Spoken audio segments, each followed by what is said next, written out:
Oi gente, eu sou a Lepressa e hoje eu tô aqui para falar dos principais materiais de desenho que você precisa para começar a desenhar.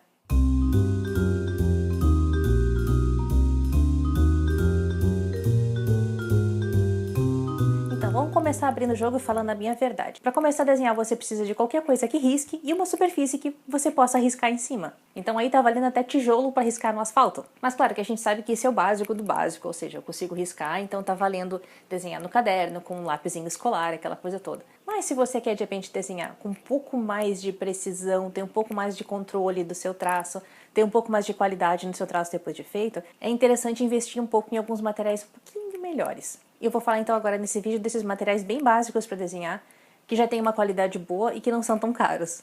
Vamos começar então pelo papel. O papel para desenhar faz muita diferença. Se você está acostumado a desenhar naqueles papéis de impressora que a gente compra os pacotões de 500 folhas, e de repente você passa para um papel com uma gramatura um pouco mais pesadinha, que tem uma superfície um pouco mais lisa, que aguenta um pouco mais a borracha, você vai perceber que o seu trabalho vai melhorar sem muito esforço e você vai perceber que a culpa talvez nem fosse sua de seu trabalho não estar ficando tão bom como você gostaria que ele ficasse. Aqui no Brasil, os papéis mais custo-benefício que você vai encontrar são os papéis da Canson. Eu gosto muito de desenhar nesses caderninhos aqui que são o Art One, que apesar da gramatura dele não ser muito alta, ele não ser muito pesado, a textura do papel é bem boa. E eu gosto desse caderninho com o espiral aqui porque na hora de desenhar, você consegue abrir ele inteiro e fica bem mais fácil de fazer o desenho sem o bloquinho querer ficar fechando na sua cara. Mas aí também isso é uma preferência bem minha, né? Um papel que eu testei esses dias que eu gostei muito de desenhar foi esse aqui, que é um especial da Copic. Vamos virar aqui para ficar letra. Aqui, opa, agora sim. E ele é um papel especial para desenhar com as canetinhas Copic que eu vou mostrar daqui a pouquinho.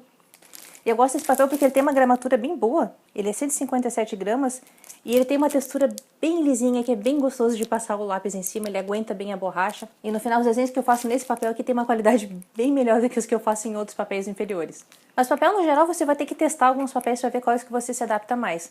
Porque tem papéis que tem mais textura, que são mais rugosos, tem papéis que são mais lisinhos, e você tem que ver qual que você gosta mais. Eu curto muito desenhar em papéis mais rugosos, porque eu gosto da textura que fica quando eu passo o grafite em cima deles.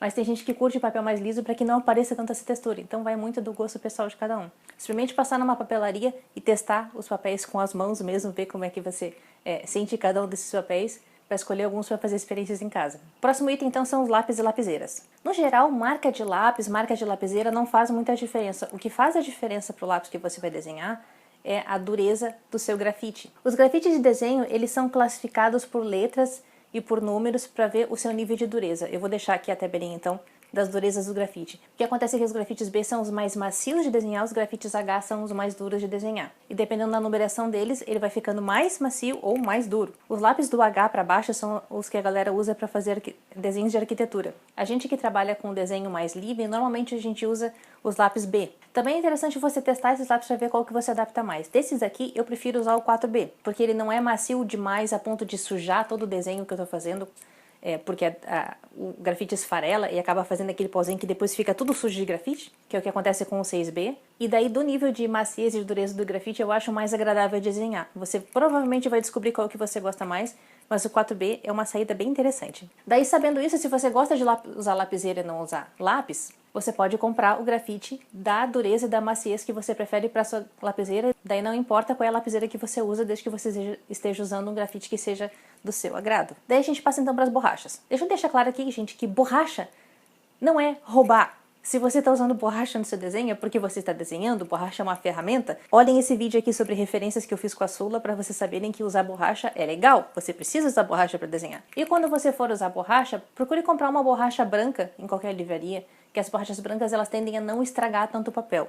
E entre as borrachas brancas eu ainda prefiro as borrachinhas plásticas, que elas além de fazerem bem menos sujeira na sua mesa, elas machucam menos o papel. Quando eu falo em machuca o papel, você já deve ter percebido que quando vocês passam a borracha muito no papel, o papel acaba ficando um pouco mais texturizado naquela parte que você apagou. A borracha plástica costuma fazer isso menos, ela texturiza menos o seu papel, então ele fica menos arranhado e na hora de você desenhar de novo ali por cima, talvez não fique tão marcado. E não precisa comprar nenhuma borracha muito cara não, tá? Qualquer borracha plástica branca já resolve. Tem uma borracha branca que eu gosto bastante da Pentel, ela deve custar um pouquinho mais caro só do que essas escolares, então, né, fica a sua escolha. Agora que a gente falou dos básicos, vamos para os materiais de arte final. A arte final clássica em desenho normalmente é feita com nanquim. E nanquim, se você quiser fazer alguns experimentos com nanquim em casa, eu aconselho comprar pelo menos essa marca aqui, e não comprar os nanquins escolares que tem na maioria das livrarias, porque eles vão dificultar muito o seu trabalho. Os nanquins escolares de baixa qualidade, eles tendem a ser absorvidos de uma maneira meio feia pelo papel. Eu gosto desse tanquinho aqui mais porque ele tem um custo-benefício interessante. A qualidade dele é bem boa e ele não é tão caro. Claro, se você tiver podendo investir em um nanquinho um pouquinho mais caro, você pode ficar à vontade, né, gente? Mas esse aqui, por enquanto, é o que eu aconselho, que eu tenho usado, que tem sido mais interessante pra mim. E daí, como é que faz arte final com o nanquim? Ou você usa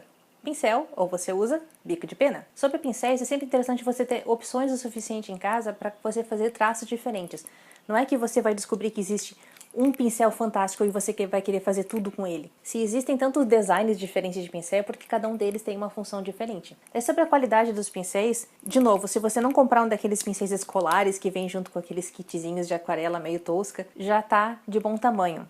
Os melhores pincéis, na minha opinião, normalmente são aqueles que são de pelo de marta, que são pelos orgânicos, são pelos de animais mesmo, que são colocados nos pincéis, e eu acho eles os melhores de controlar. Caso você não curta essa história de pelos de animais no seu pincel, se você for vegan, tem várias opções bem boas de pincéis sintéticos também que você pode encontrar. Mas no geral, a dica que eu posso dar de pincéis pra vocês é a tentativa e erro. Você testa o pincel em casa pra ver qual que você se adapta mais, talvez você vai descobrir que você preferia que seu pincel fosse um pouco mais fino, que fosse um pouco mais largo, talvez você goste de trabalhar com pincéis chatos. E pincel, no geral, é uma ferramenta que exige muito treino, muita prática, porque ele exige muito de uma precisão nas suas mãos, de uma precisão de traço, para que não fique tudo muito torto, mas a menos que o seu traço seja muito torto, também pode ser legal, tem artistas que usam isso e fica bacana, mas ainda assim é uma ferramenta que exige bastante treino da sua parte para ter um resultado bacana. Já o bico de pena, ele é uma ferramenta bem antiga, que pouca gente usa e dá conta de usar ela, porque é uma ferramenta que exige mais precisão ainda do que o pincel mesmo exige. O bico de pena normalmente é chamado de bico de pena porque quando você compra ele, você de fato compra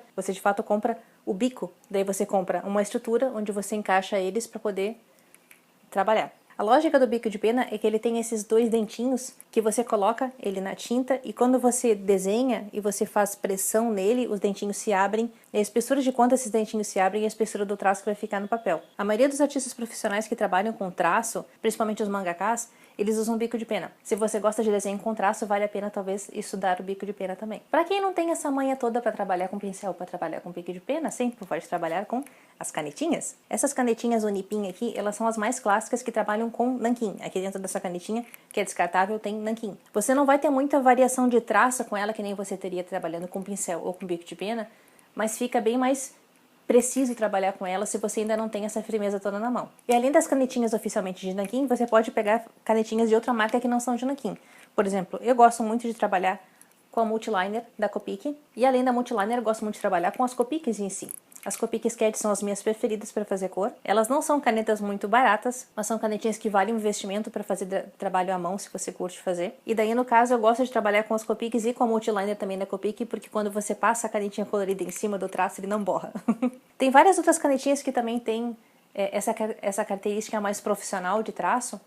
Eu vou deixar um vídeo aqui da Fran Menezes, que ela mostra alguma das canetinhas que ela usa. O vídeo tá em inglês, mas você consegue pelo menos ver as canetinhas e ver a textura de cada uma delas. Daí fica a sua escolha ver qual é o tipo de material que você gostaria de usar para fazer arte final nos seus trabalhos. Dito isso, vamos para o mobiliário. Como assim mobiliário? Se você vai ficar bastante tempo desenhando, bastante tempo treinando, é interessante você pensar em uma mesa de desenho. As mesas de desenho são mesas específicas que têm uma inclinação que na hora de desenhar você não precisa baixar muito o seu pescoço e não fica tão dolorido no final do dia se ficar desenhando o dia inteiro. E hoje em dia tá bem fácil de resolver esse problema da mesa de desenho, porque se você não puder ter um móvel em casa mesmo, que é uma mesa de desenho, você pode comprar as mesas portáteis, que depois você fecha ela e pode esconder atrás do sofá. Esse modelo de mesa portátil é o que eu tenho em casa que eu uso para desenhar. É bem prático, porque você só afasta espaço numa mesa, coloca ele em cima, desenha, depois guarda e coloca atrás do armário de novo. E eu vou repetir aqui a importância de ter uma mesa de desenho, porque faz realmente muita diferença você ter uma mesa de desenho inclinada em casa. Se você vai ficar muitas horas desenhando, faz muito mal para o seu pescoço e para sua coluna você ficar muito inclinado na mesa o tempo todo. E além da mesa de desenho, um outro mobiliário que é interessante para desenhar é a mesa de luz. O que é a mesa de luz? A mesa de luz é literalmente uma superfície semi-transparente que tem luz embaixo. Para que serve? Quando você faz um desenho bem esboçado, bem rabiscado e depois você quer fazer arte final em cima, você pode fazer arte final em cima do seu grafite e depois apagar o grafite embaixo. O problema é que se você faz isso, dependendo da qualidade da sua tinta, a tinta pode borrar quando você passa a borracha. A mesa de luz então serve para duas coisas. Você pode colocar o seu desenho de grafite em cima e colocar uma folha em branco em cima, bem novinha, para fazer a sorte final, porque com a luz de baixo a folha fica transparente e você enxerga o esboço da folha de baixo, né? Ou você pode usar a mesa de luz até para refazer um desenho que ficou muito rabiscado na versão original, deixando a versão nova mais limpinha. Se você quer testar como é que uma mesa de luz funciona sem comprar uma para ver se de repente vai ser bem útil para você, você pode usar a janela da sua casa. Você coloca o seu esboço colado na janela, você coloca uma outra folha branca em cima e desenha com a luminosidade do dia do lado de fora. Quem não tem dinheiro para comprar mesa de luz, faz isso com frequência. Já fiz muito, às vezes eu faço, é bem útil.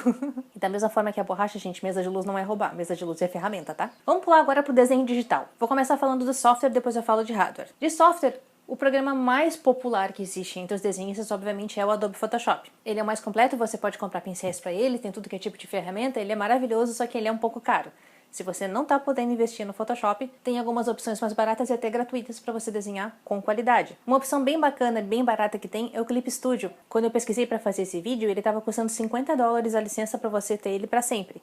Fica super em conta se você vai comparar com o Adobe Photoshop. E ele também é um programa bem completo, tem tudo que é tipo de pincel, você pode comprar pincéis para ele. Eu tenho vários amigos ilustradores meus que usam o Clip Studio e dizem que ele é bem legal e não deixa nada a perder pro Photoshop. E se você realmente não está podendo investir dinheiro num software agora, você pode usar o GIMP. O GIMP é um software livre, ele é completíssimo, ele não deixa tanta coisa a perder assim para outros softwares.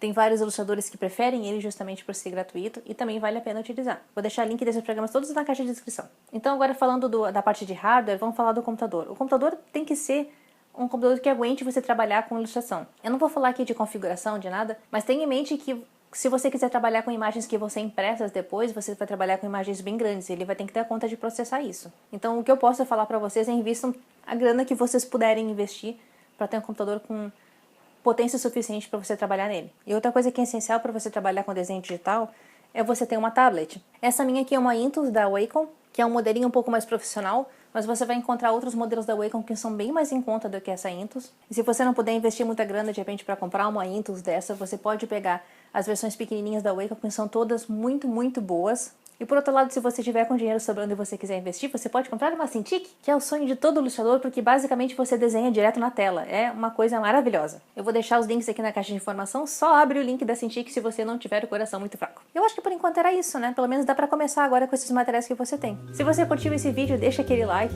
Se você gosta de ilustração em quadrinhos, se inscreve no canal, que toda semana tem um vídeo novo sobre isso. Se você tem mais algumas sugestões de materiais que podiam ter entrado nessa lista, deixa nos comentários, vamos trocar uma ideia.